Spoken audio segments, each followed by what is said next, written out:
Bismillahirrahmanirrahim. Assalamualaikum warahmatullahi ta'ala wabarakatuh. Alhamdulillahi rabbil alamin.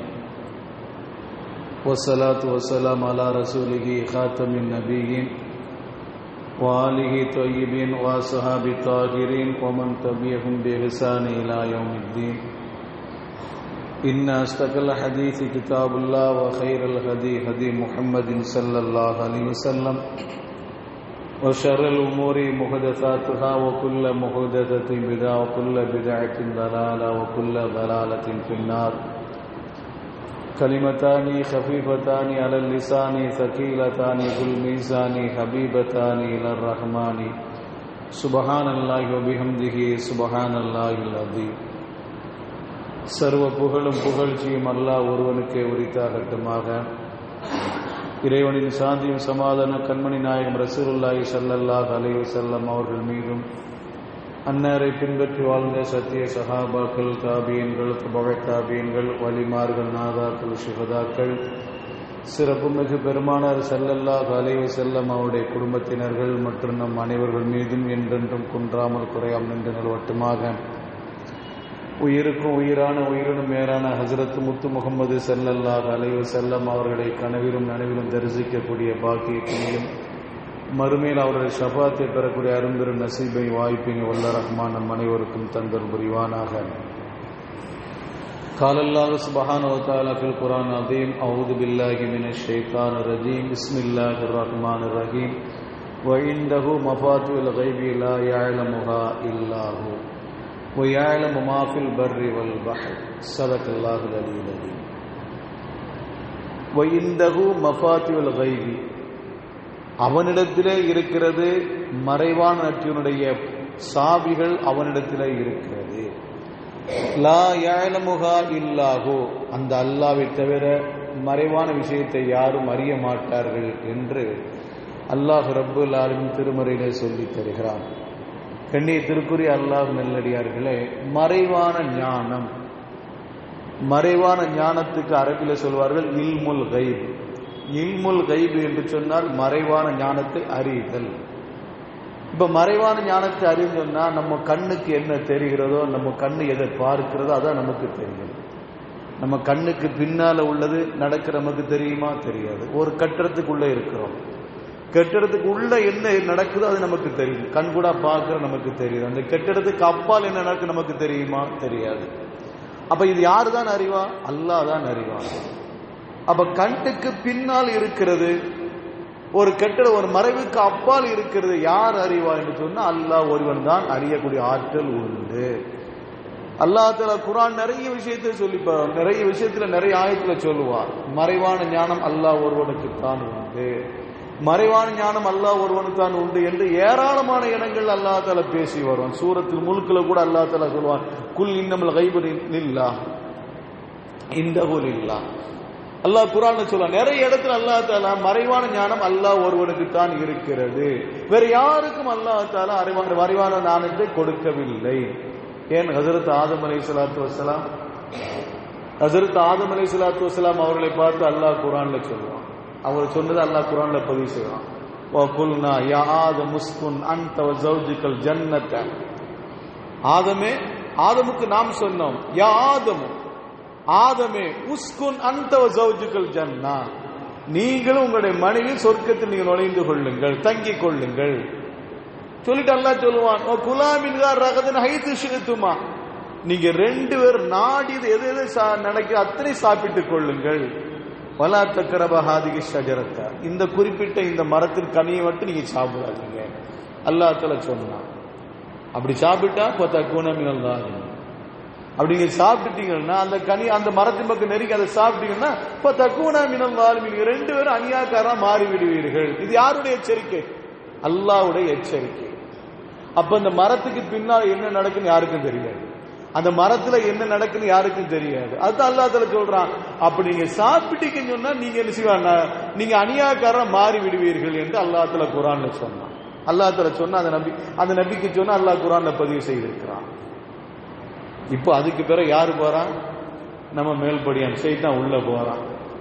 அல்லாஹ் சூரத்துல ஆராஃப்ல சொல்லுவான், ஃபவஸ்வஸ லஹும ஷைத்தானு லியப்தி லஹுமா மா ஊரி அன்ஹுமா மின் ஸவ்வாத்திஹிமா.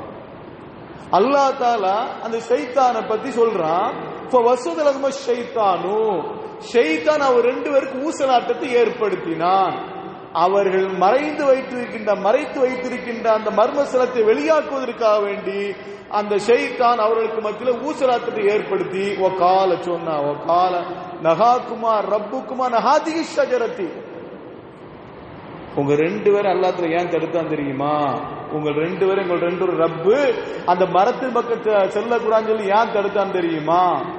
நீங்க நிரந்தரமாக இங்க இருந்துருவீங்க, நீங்க நிரந்தரமாக இங்க இருந்துருவீங்க, தங்கிருவீங்க.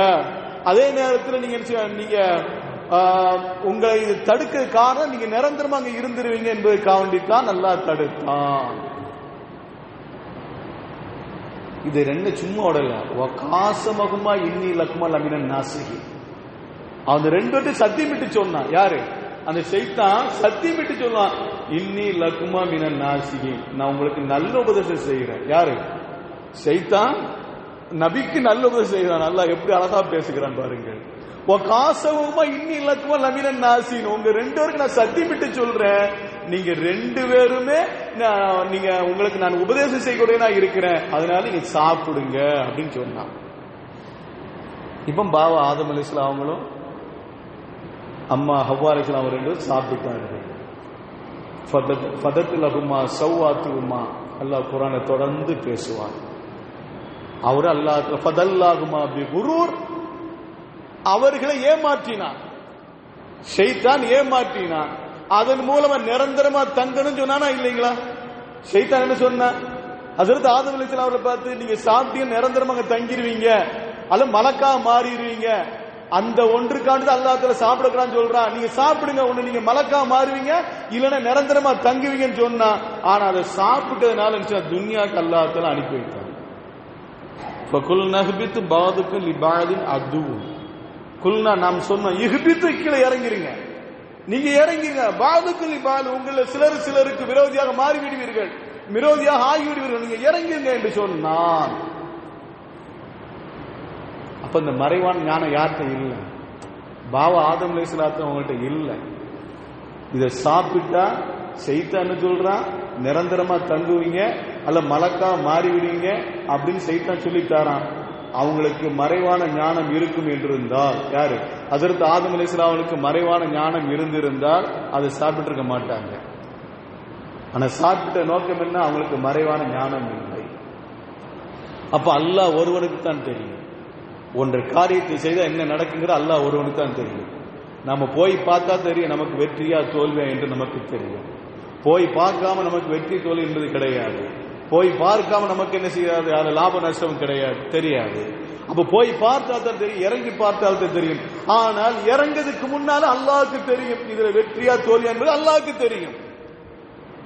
அது லாபமா நஷ்டமா என்பது அல்லாஹ் ஒருவனுக்கு தான் தெரியும். ஆக மறைவான ஞானம் என்பது அல்லாஹ் ஒருவனுக்கு தான் தெரியும்.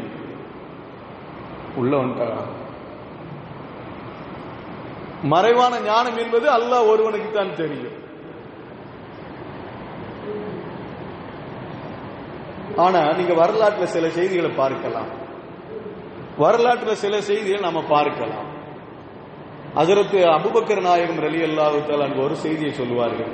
மரண தருவாயில் இருக்கிற ஹஜ்ரத் அபூபக்கர் நாயகம் ரலியல்லாஹு தஆலா அவர்கள் தன்னுடைய மகளும் இந்த உம்மத்துடைய தாயுமாகிய ஆயிஷா அம்மையார் ரலியல்லாஹு தஆலா அன்ஹா அவர்கள் அழைத்து சொல்வார்கள், ஆயிஷா, ரெண்டு சகோதரர்கள், உன் கூட பிறந்த ரெண்டு சகோதரர்களுக்கும் உன்னோட பிறந்த ரெண்டு சகோதரிகளுக்கும் நான் இறந்த பிறகு என்னுடைய சொத்துக்களை நீ குர்ஆன் அடிப்படையில் பிரித்து வைத்து விடு.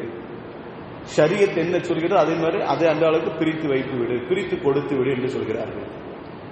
ஆயிஷா அம்மையார் அவங்களுக்கு ஒரு சந்தேகம் கேட்கிறாங்க, தந்தையே, ரெண்டு சகோதரர் சொன்னீங்க, ரெண்டு சகோதரர் இருக்கிறாங்க, என் கூட பிறந்த ரெண்டு சகோதரி சொல்றீங்க, என்ன அல்லாம ரெண்டு சகோதரி சொல்றீங்களா? என் கூட பிறந்த ஒரு சகோதரி தானே, என் கூட பிறந்தது ஒரு சகோதரி அஸ்மா ரலியல்லாஹு அவங்க மட்டும்தானே இருக்கிறாங்க, நீங்க எப்படி ரெண்டு சகோதரி சொல்லித்தாரீங்க? இப்ப ஹஜ்ரத் அபூபக்கர் நாயகம் ரலியல்லாஹு தஆலா அன்ஹு அவர்கள் சொல்வார்கள், என்னுடைய மகள், என்னுடைய மனைவி பின்த் ஹாரிஜா அவர்கள் கர்ப்பமாக இருக்கிறார்கள், அவர்கள் பெண் குழந்தையை பெற்றெடுப்பார்கள், அந்த பெண் குழந்தையை சேர்த்து தான் 3 சகோதரி என்று சொல்கிறேன் என்றார். அந்த பெண் குழந்தை யாருப்பா?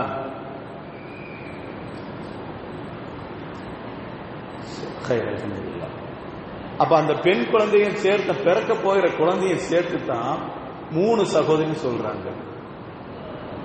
அதே நேரத்தில் ஹஜ்ரத் ஆயிஷா மேலத்தை அறிவிக்கிறார்கள், என் தகப்பனார் சொல்லுகிற பொழுது அது கர்ப்பத்தில் இருந்தார்கள், கருவில் இருந்தார்கள்.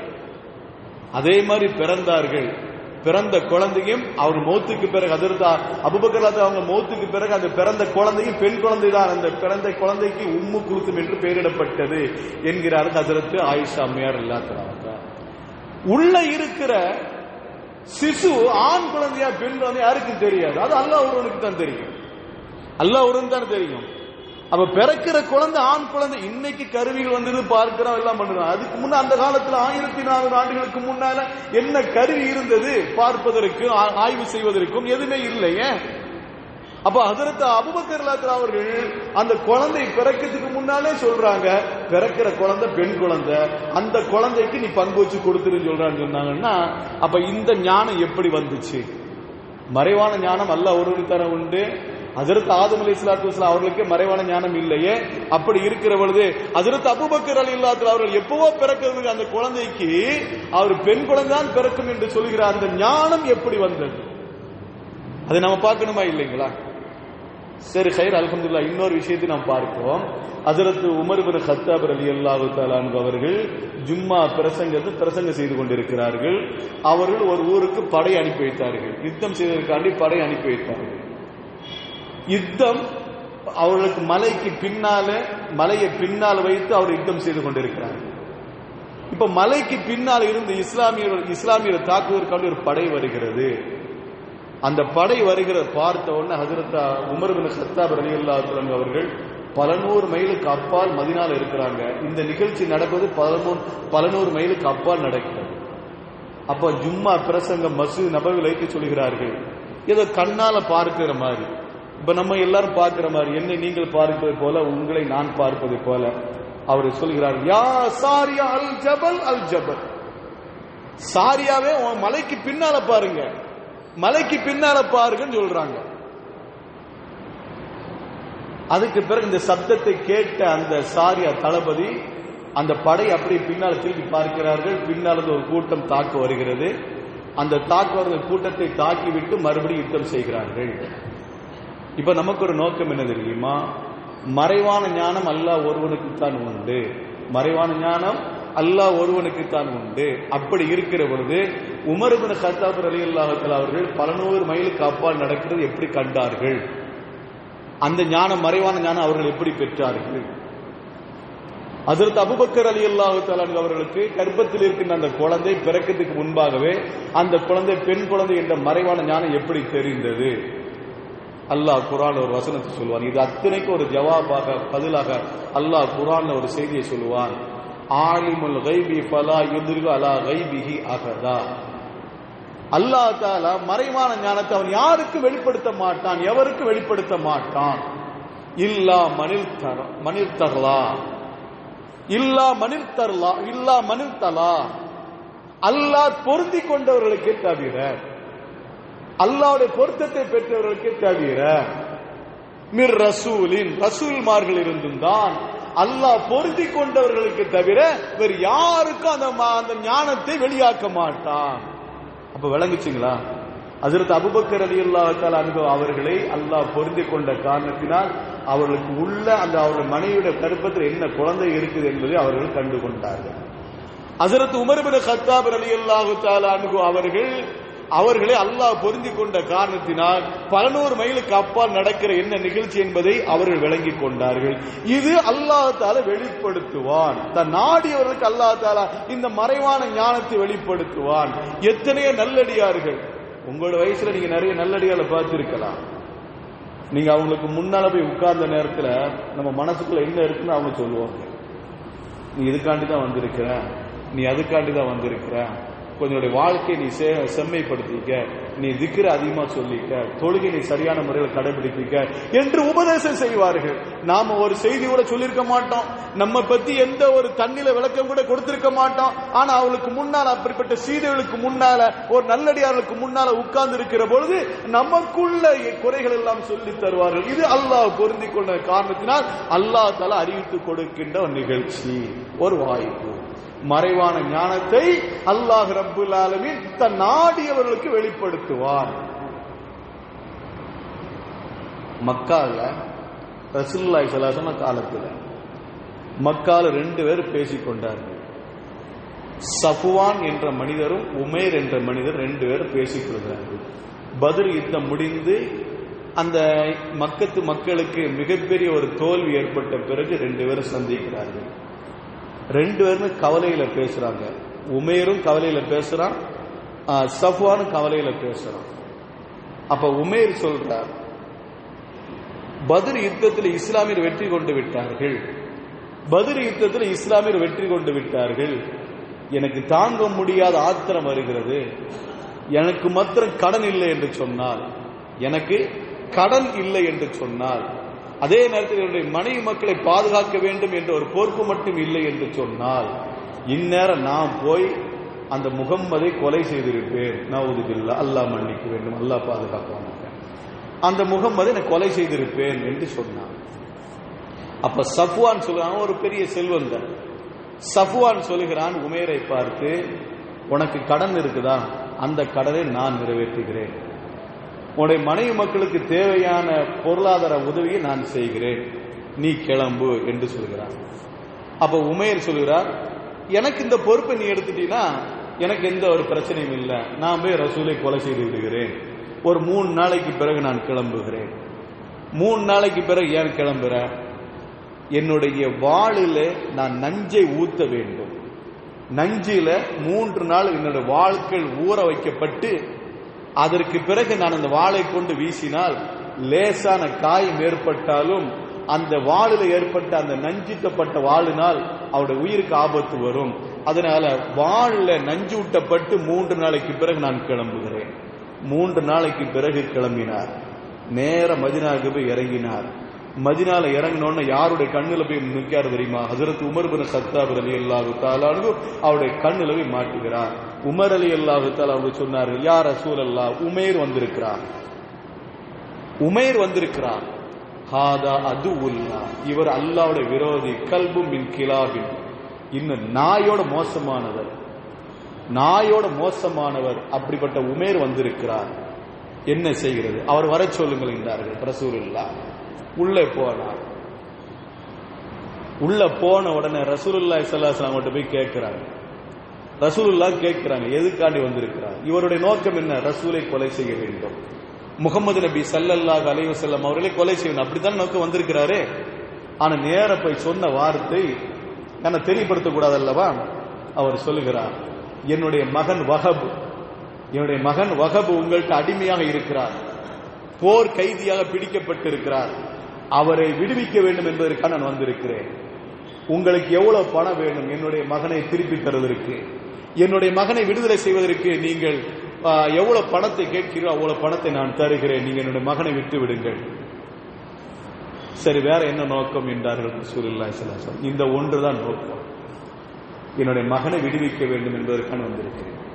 அப்ப கண்மணி முத்து முகமது ஸல்லல்லாஹு அலைஹி வஸல்லம் அங்கே ஒரு செய்தியை சொல்கிறார்கள், நீயும் சஃப்வானும் மக்கால வச்சு பேசிக் கொண்டிருந்தீர்களே, என்னை கொலை செய்ய வேண்டும் என்று திட்டம் தீட்டினீர்களே, அந்த திட்டத்தை செயல்படுத்துவதற்காக நீ வரவில்லையா என்று கேட்டார்கள். யாருக்குமே தெரியாது. உமைர் சொல்கிறார், நானும் சஃப்வானும் போட்ட திட்டம் என்னுடைய மனைவிக்கு கூட தெரியாது. நானும் சஃப்வான் போட்ட திட்டம் ரசூலை கொலை செய்ய வேண்டும் என்று இருட்டு நேரத்தில் நானும் சஃப்வான் போட்ட திட்டம் அவருடைய மனைவிக்கும் அவர் தெரியப்படுத்தவில்லை, என்னுடைய மனைவிக்கு நான் தெரியப்படுத்தவில்லை. ஆனால் இங்கே ரசூல் சொல்லுகிறார்கள், நீயும் சஃப்வான் திட்டம் போட்டீர்கள் என்னை கொலை செய்ய வேண்டும் என்று, அந்த திட்டத்தை நிறைவேற்றுவதற்கான நீ மதீனாவுக்கு வரலையா என்று கேட்டார்கள். அதிர்ச்சியில ஆழ்ந்து போனார். மீண்டும் கேட்டார். ரசூலுல்லாஹி ஸல்லல்லாஹு அலைஹி வஸல்லம் அவர்கள் கேட்கிறார்கள், 3 நாள் நஞ்சில ஊற வைக்கப்பட்ட அந்த வாளை எதற்காண்டி ஊற வைத்தாய்?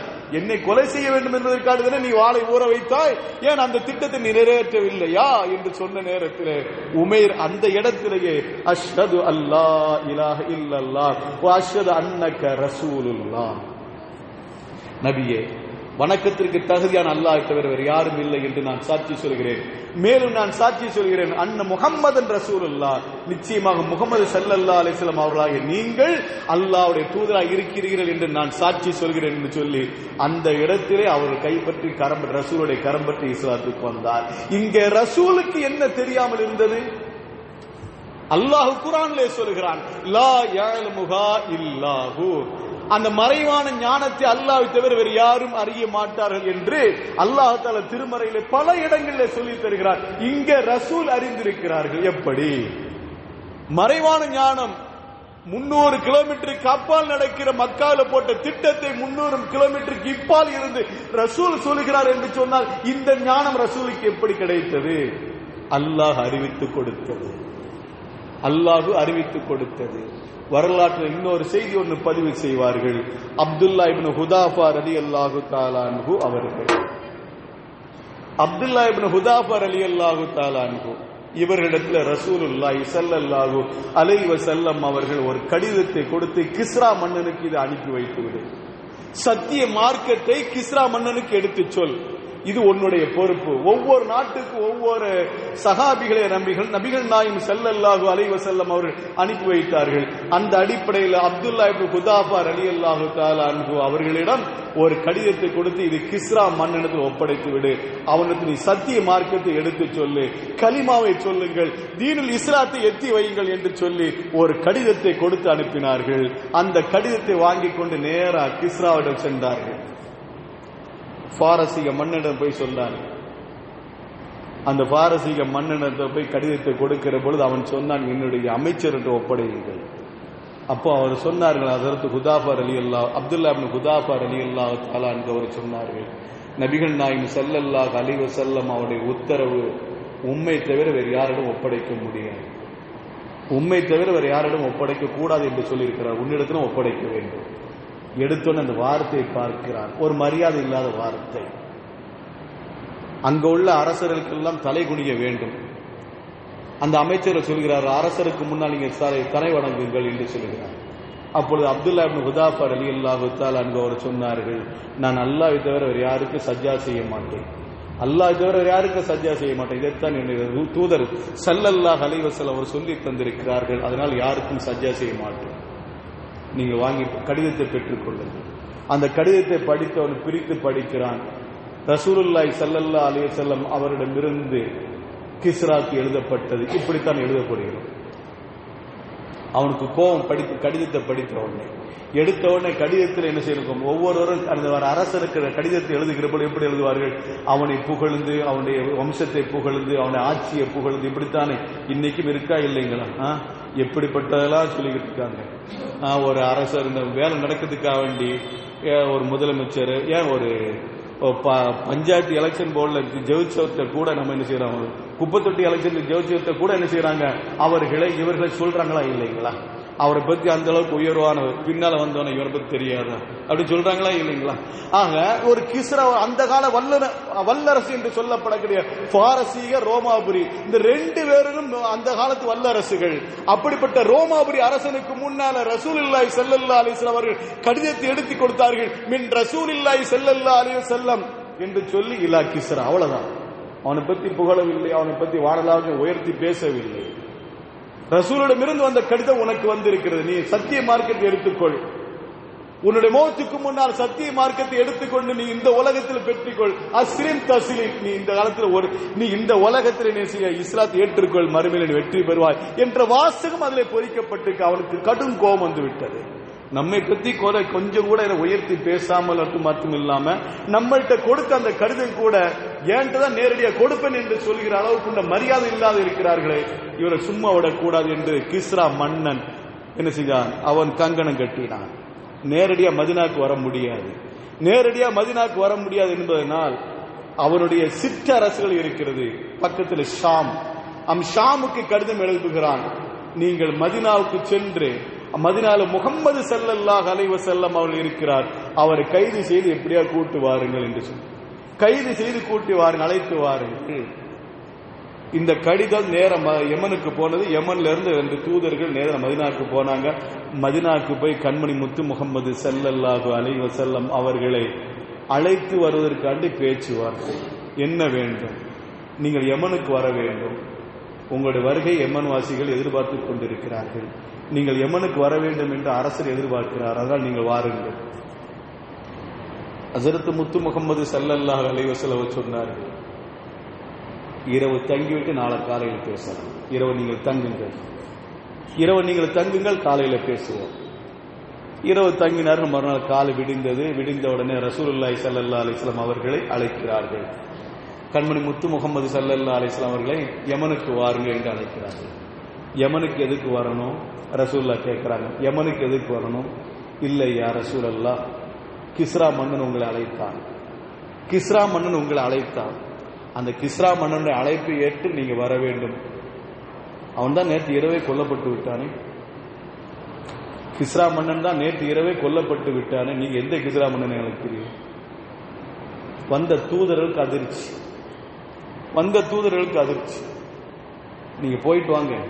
திருப்பி அனுப்பிவிடார் ரசூலுல்லாஹ். போனாங்க. ஏன் அழைத்து வரவில்லையா? அவங்க ஒரு செய்தியை சொல்றாங்க, கிஸ்ரா மன்னன் கொலை செய்யப்பட்டு விட்டான், அது அவனுடைய மகனால் கொலை செய்யப்பட்டு விட்டான் என்ற செய்தி வரை சொல்கிறார்கள். ஒரு தகவல் பரிமாற வேண்டும் என்று சொன்னால் அன்றைய காலகட்டத்தில் எப்படி மதினாக்கு போறதுன்னா 20 நாள் பயணம். பாரசீகத்திலிருந்து அவங்க மதினாக்கு போறதா 20 நாள் பயணம். யமனுக்கு வர வேண்டும் என்றால் 15 நாள் ஆக வேண்டும். ஆனால் நேற்று இரவு நடந்த செய்தி இன்னைக்கு சொல்லுகிறார்கள். சரி, நம்ம பொறுத்திருந்து பார்ப்போம். கிஸ்ரா மன்னன் அவனுடைய மகன் கடிதம் எழுதி அனுப்புகிறான் யமனுக்கு. என்னுடைய தகப்பனாரை நான் கொலை செய்து விட்டேன். என்னுடைய தகப்பனார் ஏழைகளிடத்திலையும் பாதிக்கப்பட்டவரிடத்திலையும் வரம்பு மீறி நடந்த காரணத்தினால், நீதிக்கு மாற்றமா நடந்த காரணத்தினால் என்னுடைய தகப்பனார் நான் கொலை செய்து விட்டேன் என்று 15 நாளைக்கு பிறகு யமனுக்கு கடிதம் வருகிறது. இப்ப அந்த யமனுக்கு வந்த கடிதத்தை படித்த அந்த அரசன் ரசூலை கைது செய்து வாருங்கள் என்று சொல்லி அனுப்பினானா இல்லையா? அந்த அரசர் சொல்லுகிறார், இந்த நேரத்தில் நான் ஒரு செய்தியை உங்கள்கிட்ட நான் வெளிப்படுத்த விரும்புகிறேன். நான் சத்திய மார்க்கத்தை ஏற்றுக்கொண்டு நபிகள் நாயகம் ஸல்லல்லாஹு அலைஹி வஸல்லம் அவரோடு ஐக்கியமாகிறேன் என்று நினைக்கிறேன். உங்களால் முடிந்தவர் என்னோட வர வேண்டும் என்று சொல்கிறார். இப்ப நிகழ்ச்சி முடிஞ்சது, அப்படியே தொடர்ந்து போகிறது. இப்ப நமக்கு நோக்கம் என்ன தெரியுமா?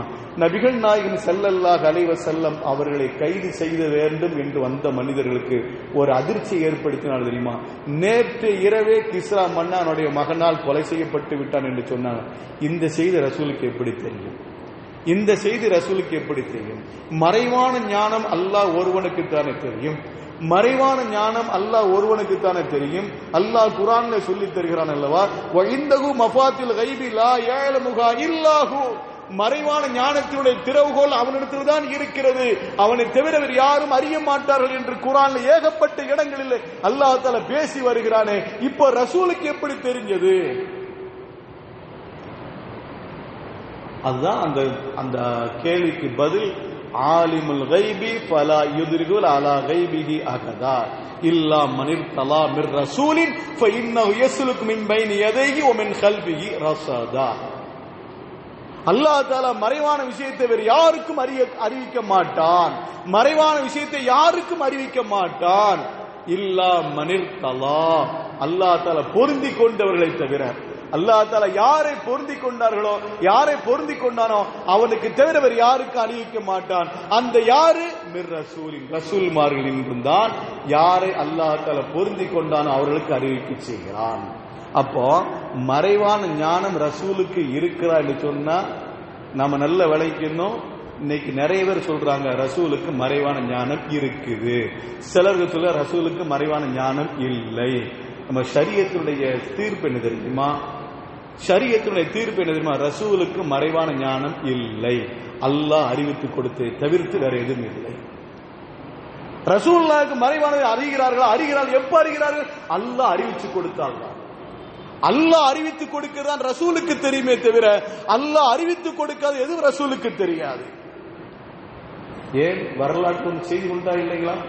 80 ஹாஃபில்கள் கண்மணி முத்து முகமது ஸல்லல்லாஹு அலைஹி வஸல்லம் அவர்களிடம் வந்து கேட்டார்கள், யா ரசூலல்லாஹ், ஒரு கூட்டத்தில் வந்து கேட்டார்கள், யார் ரசூலல்லாஹ், எங்க பகுதிக்கு வந்து சத்திய மார்க்கத்தை எடுத்து வையுங்கள் யார் ரசூலல்லாஹ் என்று சொன்ன நேரத்தில் 6 சஹாபிகளை ரசூலுல்லாஹி ஸல்லல்லாஹு அலைஹி வஸல்லம் அவர் அனுப்பி வைத்தார்கள்.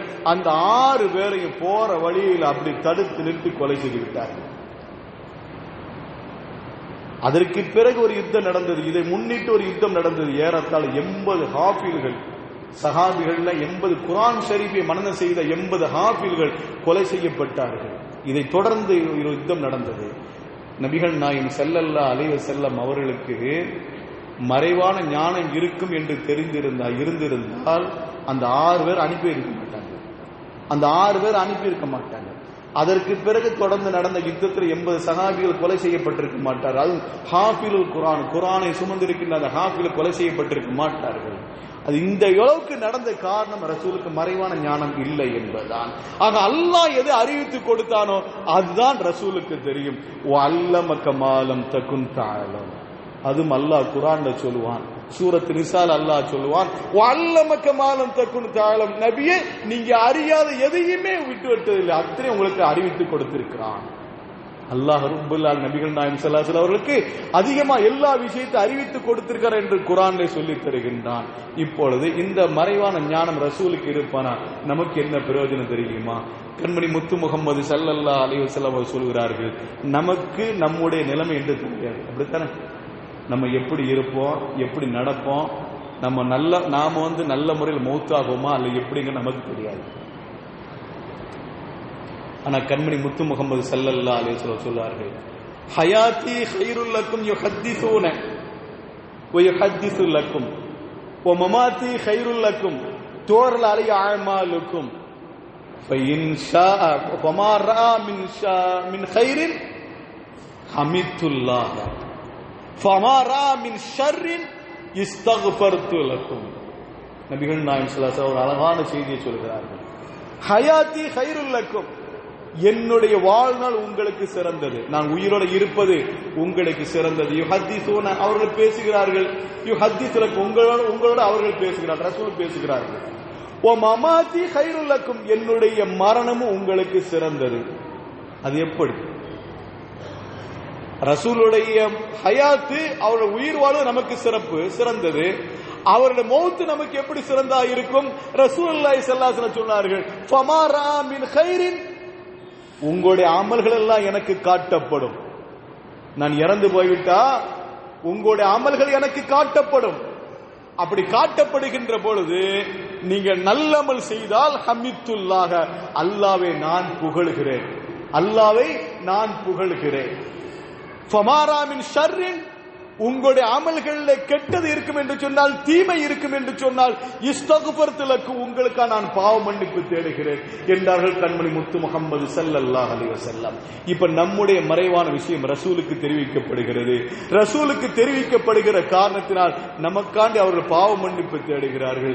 ஆக அருமையானவர்களே, நம்முடைய அமல்கள் ரசூலுக்கு காட்டப்படுகிற பொழுது அவர்களுக்கு சிறந்ததாக காட்டப்பட வேண்டும். ஏன்னா எல்லா விஷயத்தையும் ரசூல் தெரிந்திருக்கிறார்கள், எல்லா விஷயத்தையும் ரசூல் தெரிந்திருக்கிறார்கள். அதனால நம்முடைய அமல்களை தூய்மைப்படுத்த வேண்டும் என்ற மேலான நோக்கம்தான் இன்றைய ஜும்மா மறைவான ஞானம் என்ற தலைப்பு நமக்கு சொல்லி தருகிறது. அல்லாஹ் ரப்பல் ஆலமீன் நம் அனைவருக்கும் கிருபை செய்வானாக. வாஹிர் தாவானா அனில் அல்ஹம்துலில்லாஹி ரப்பில் ஆலமீன். அஸ்ஸலாமு அலைக்கும் வ ரஹ்மத்துல்லாஹி தஆலா வ பரகாத்துஹு.